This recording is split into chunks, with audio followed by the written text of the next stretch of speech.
Shalom. This is Shalom from the Great Millstone, Atlanta Camp. Before I get started with this lesson, I want to give all praises, honor, and glory to Yahweh, Bahashem Yahweh Shai, Bahashem Hakodash. Double honors to my elders and apostles, a Great Millstone that teach and rule well. Peace, love, and safety to the hopeful elect. And once again, another lesson coming back to you through the spirit and the power of Yahweh Bahashem Yahweh Shai. I would just want to, of course, get a few scriptures, but it's going to be based off of, first of all, Esau hiding himself or being ashamed of himself. And what made me want to come up with this lesson is recently, like I think last week, or I don't know when this originally started, but it's this trend or this thing or whatever they call it. You got these what I would say is an Edomite. They're saying that they're black because they have red hair and green eyes, and I think some of them have blue eyes. They call them gingers, and it's just a trait. I'm not gonna go into the science of it, but growing up, I had my best friend was I wouldn't say he was a black ginger. He was Cuban. He looked like a regular Negro, but his dad was from Cuba, a dark skinned man, and that would make him Cuban because from the tribe of Manasseh, because of his father's background. And we're gonna get that in Numbers real quick. Numbers 1:18 says, "And they assembled all the congregation together on the first day of the second month, and they declared their pedigrees after their families by the house of their fathers, according to the number of the names from 20 years old and upward by their polls." So your pedigree or your lineage is determined by your fathers. And I look nothing like my father's background people. I look more like my mom's side. And that's why you can't really tell who's who, because it goes by the lineage of your dad or your father. So even when you read Matthew chapter 1, it goes down the line of Yahweh Shai's lineage, through the fathers. So that's pretty much how you determine who you are, which we still don't know. Because you could be, a dark-skinned man and your great-great-grandfather was a Edomite. You never know. If what's his name, Frederick Douglass, he was a former slave, and his father was a slave owner, but he was a brown-skinned man that would make him an Edomite, according to this, if his dad was an Edomite. So it don't really matter what you look like. It's all about your father's background. That's why the scripture goes into in Revelation 7 about the all the tongues and all the kindreds. And people was like, see, that's talking about everybody being saved. No, that's talking about Israelites scattered in other countries. And always, this is one scripture I always go to when someone brings it up, or when I want to go to this Revelation 7, or they, when they say that, that's talking about all people. And this is Revelation 7:9. It says, "After this I beheld, lo, and a great multitude which no man could number, of all nations and kindreds and people and tongues, stood before the throne and before the Lamb, clothed with white robes and palms in their hands." And of course, the Lamb is Yahweh Shai, who the world calls Jesus. And but yeah, these are talking about Israelites that was scattered throughout their enemy's land. They speak all these other languages. They look like those people, but they're not those people. So the scripture that I go to back that up is Ezekiel 38. Actually, I forgot the guy's name. I believe it's 22.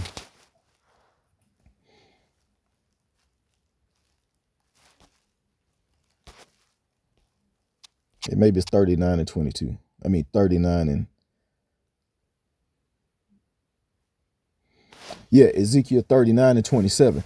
So this guy was, I was on social media. I just posted a scripture. I didn't try to get into no debate. Man, this guy got so cut over this scripture when I posted it. You're like, man, you don't know what you're talking about. Bro, all I did was posted the scripture.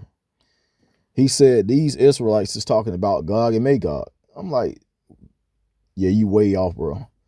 And he actually did.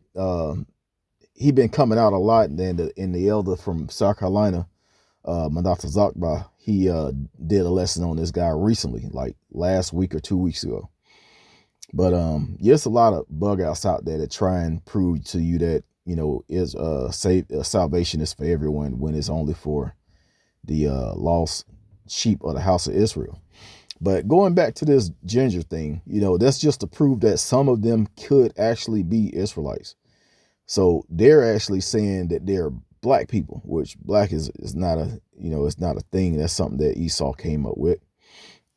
And the reason for that is because their redheads are kind of rejected by other Edomites, black hair or brown hair or blonde hair Edomites, with blue eyes or brown eyes.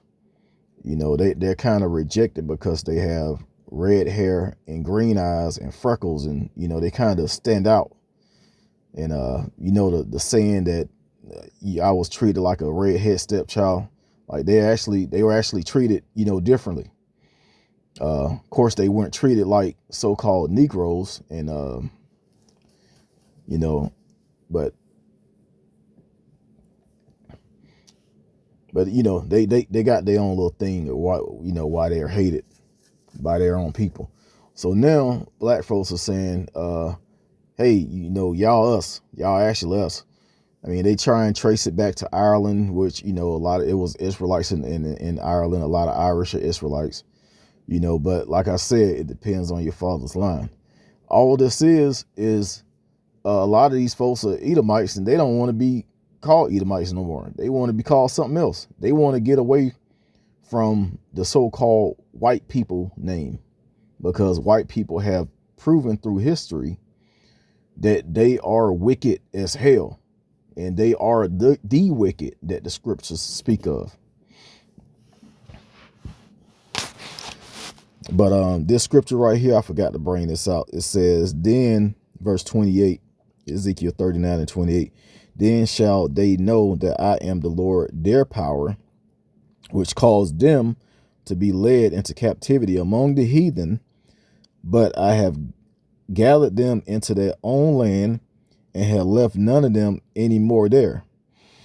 So let me go back up to 27.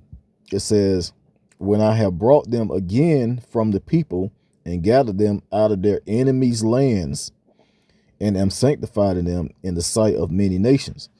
That's the scripture that backs up Revelation 7 and 9. Well, that's my scripture. Brothers got a lot of scriptures they go to. That's my main go-to. And it talks about it in Ezekiel 6 as well. And I think Ezekiel 7 and also through Jeremiah talks about us being scattered throughout the four corners of the earth. So yeah, Israelites look like everyone. They mostly look like Negroes, Latinos, and Native Americans. That's mostly who the Israelites are, but they're actually they're Israelite strangers. But for all redheads to be considered black folks, that's crazy, man. That's ridiculous. They just need they trying to get away. Like I said, they trying to get away from their wickedness. According to their fathers. Now, a lot of these so-called gingers, they like the only one in their family that look like that. And somebody told me an old ginger joke. Of course, it was an Edomite a long time ago, and he said something about there was a doctor, and I really don't know the joke, but I'm gonna get to the main point of it. the husband and wife, I think the wife was a blonde, the husband had black hair, and the child came out, with red hair and green eyes. It was a ginger. And he asked the doctor, like, what's going on? Like, why did my child come out like this? And the doctor said something about, well, how often did y'all try and reproduce? Just, just put it in certain terms. How often did y'all do that? And he was like, well, it was like, once a month, once every 2 months or something like that. He was like, oh, you go. It was just rust. So, that sound of a negative joke, that they told about so-called redheads. So they were treated differently. But you cannot say that you treated like black folks. That shit that's crazy. I mean, if you want to claim yourself to be black, there ain't nothing wrong with that. But to be an Israelite, it depends on your father's house. And most niggas anyway don't know that they're Israelites, or don't even say that they're Israelites. They want to be black. They want Africans to be black, and Africans, a lot of Africans are Hamites, and you do got some black. You got some Africans that are actually Israelites over there, especially on the West Coast. Look, like the scriptures say, all people are scattered all over the place. We look like everybody. All right. Hey, but guess what? Even if these are other nations, they're gonna try and they're gonna cleave unto the Israelites. And it says that in Zechariah 8:23. It says, thus said the Lord Yahweh of hosts, in those days it shall come to pass that 10 men shall take hold out of all languages of the nations, even shall take hold of the skirt of him that is a Jew, saying, we will go with you, for we have heard that your power is with you, or that the Most High is with you, Salakia. So these heathens going, they see how Negroes, Latinos, Native Americans were treated by the ones that's in control, and also by them. So they also see that it's like the Lord is dealing with us. We came from, we the last people, that was in captivity last. And, now we're living amongst all of these other people in Babylon. So they kind of look up to us. And not only that, we're still treated like shit. We're still killed and murdered, by them. We killing and murdering ourselves. And of course, we still up under the curses. But Esau is like, they want to be down with that. They want to be one of us. Why? Do you own the whole, you in charge of the whole world right now? Just go be an Edomite. But you don't want to be an Edomite because your family is wicked. And what I was saying about their father's background, they could be, like I said in that joke, it could be a man with black hair and a woman with blonde hair, and they can have a ginger. If that man is an Edomite, that child is still an Edomite. You don't skip seed. You don't skip generation like that. So you are what your father is. But yeah, they at the point where all of the everything is being revealed, and they like, I don't want no part of that shit. Everything with this critical race theory. They trying to cover up their past and our past and say that, oh, that was a long time ago. So let me get this 2 Thessalonians chapter 2 in verse 3. It says, let no man deceive you by any means, for that day shall not come except there come a falling away first, and that man of sin be revealed, the son of perdition. That's talking about Esau.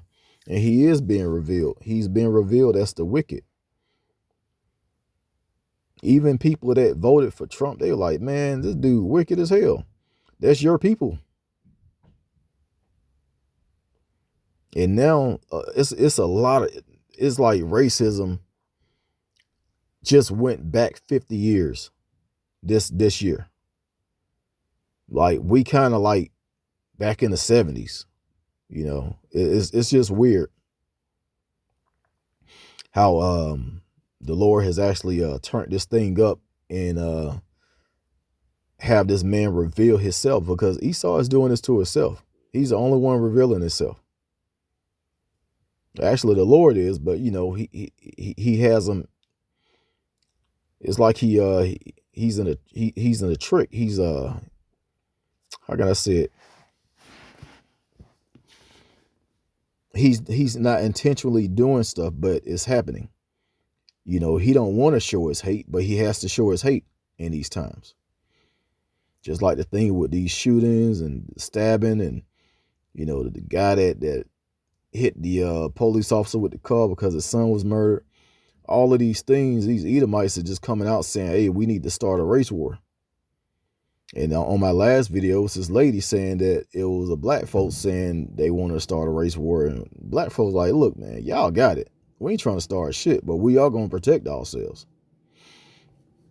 You know, that's what Jake is saying. But Esau's like, oh, they talking about they want a race war. Well, Esau already been really wanted to kill you niggas for a long time. But that's the man of sin being revealed. I'm gonna get one more scripture and I'm gonna wrap it up. This is Jeremiah 49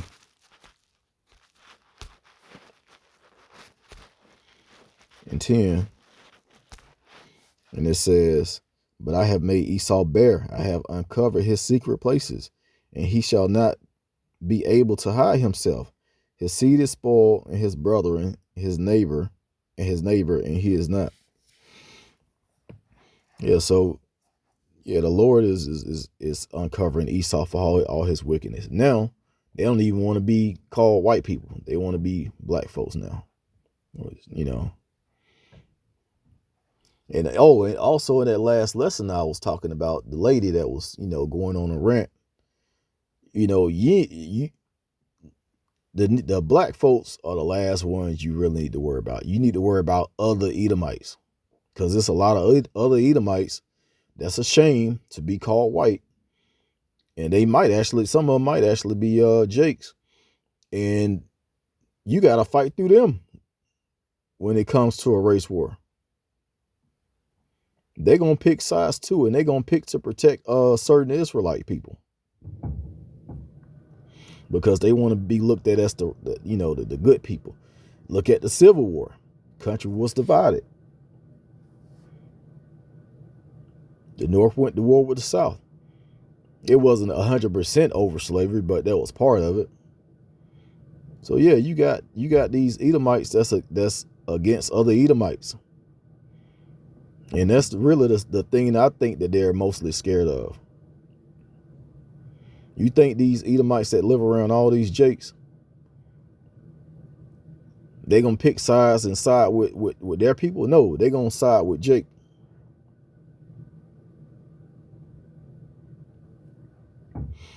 But yeah, you know, Esau is being uncovered, and he don't even want to be his damn self at this point. That's how bad it is. So I'm going to end it by giving all praise, honor, and glory to Yahweh, Bahashim, Yahweh Shai, Bahashim, Rachakodash. Double honors to my elders and apostles, a great millstone that taught us his truth. Shalom to the elect.